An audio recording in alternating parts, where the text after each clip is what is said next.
यार साल था 2015 और मैंने अपना पहला कोड लिखा था पेपर पर। 11वीं 12वीं में C++ लेनी पड़ी क्योंकि स्कूल वालों ने फिजिकल एजुकेशन लेने नहीं दिया, पर मुझे नहीं पता था कि प्रोग्रामिंग मुझे इतनी पसंद आएगी कि मैं उसे सीखूंगी, करूंगी और दूसरों को सिखाऊंगी। कोडिंग मुझे इसलिए अच्छी लगी क्योंकि उसमें मैथ्स जितनी कैलकुलेशन नहीं थी पर लॉजिक बहुत सारा था। पर एक जेईई एस्पिरेंट को कुछ भी अच्छा लगे वो बेचारा पांडे, शर्मा और वर्मा से आगे कभी बढ़ ही नहीं पाता। तो मेरी असली जर्नी की शुरुआत हुई कॉलेज में। पापा मम्मी ने मुझे मेरा पहला लैपटॉप लेके दिया और उस 25,000 के i3 ने मेरी इंटर्नशिप, जॉब सब लगवा दिया। कॉलेज के पहले साल मैंने C और C++ किया, थोड़ा डेटा स्ट्रक्चर्स कॉलेज वालों ने सिखाया। सेकंड सेम में HTML, CSS, जावास्क्रिप्ट, नोड.js और SQL छान मारा और ये समझा कि वेब डेवलपमेंट जितनी आसान दिखती है उतनी है नहीं बॉस। फिर हर फ्रेशर की तरह मैं भी निकल गई इंटर्नशिप ढूंढने। एक स्टार्टअप के लिए थोड़ी PHP सीखी और उसमें काम किया, फिर थोड़ा बैक एंड, थोड़ा फ्रंट एंड करके 2-3 प्रोजेक्ट्स बनाए। फिर आया सेकंड ईयर। अब शुरू तो प्लेसमेंट के लिए किए थे पर अब मजा आ रहा था।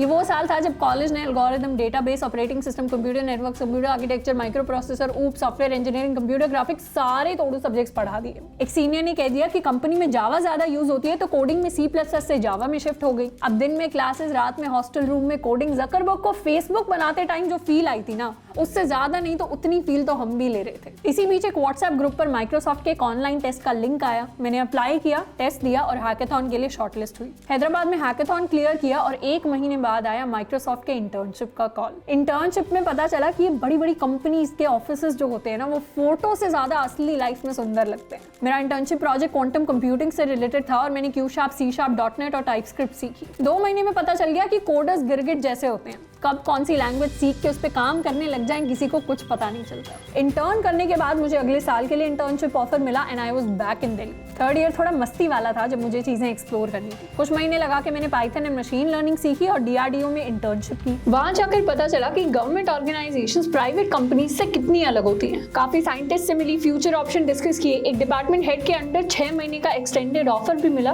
पर कॉलेज क्लासेस की वजह से छोड़ना पड़ा। अगले सेमेस्टर अपनी एक प्रोफेसर के साथ मैंने डेटा पर काम किया और एक रिसर्च पेपर पब्लिश किया। एंड फिर आया लॉकडाउन। शुरुआत में लगा बिजी लाइफ से ब्रेक मिल गया तो कोडिंग स्किल्स बेटर कर लिए, पर धीरे धीरे समझ आया कि बची हुई कॉलेज लाइफ अब गूगल मीट पे कटेगी। इसी बीच माइक्रोसॉफ्ट में एक और इंटर्नशिप की ऑनलाइन। इस बार का मेरा प्रोजेक्ट गो में था और मैं एक साथ 3 टीम्स के साथ काम कर रही थी। इंटर्नशिप के एंड में PPO इंटरव्यू दिया और मैं बन गई एक अपकमिंग माइक्रोसॉफ्ट इंजीनियर। इसके साथ ही गूगल ने एक 2 महीने के प्रोग्राम का इन्विटेशन भेजा जिसमें हमने जावा में एक प्रोजेक्ट बनाया। अब इन सारी इंटर्नशिप्स में बेस्ट चीज जो मुझे मिली वो टेक्नोलॉजी नहीं थी, गाइडेंस थी। जितने भी मेंटर्स मेरे पास थे उन्होंने मुझे करियर रिलेटेड सही डायरेक्शन दी और सक्सेस के मल्टीपल पाथ्स दिखाए। अब इसके बाद की जर्नी तो ऑलरेडी यूट्यूब पे है। आपके अमन भैया का कॉल आया and because of him I realise कि असली वैल्यू ऐड तब होगी जब जो चीजें मैंने गलतियां करके सीखी हैं वो मैं दूसरों को सिखा पाऊं। फिर करीबन 6 महीने माइक्रोसॉफ्ट में सॉफ्टवेयर इंजीनियर रहने के बाद आई रिजाइन।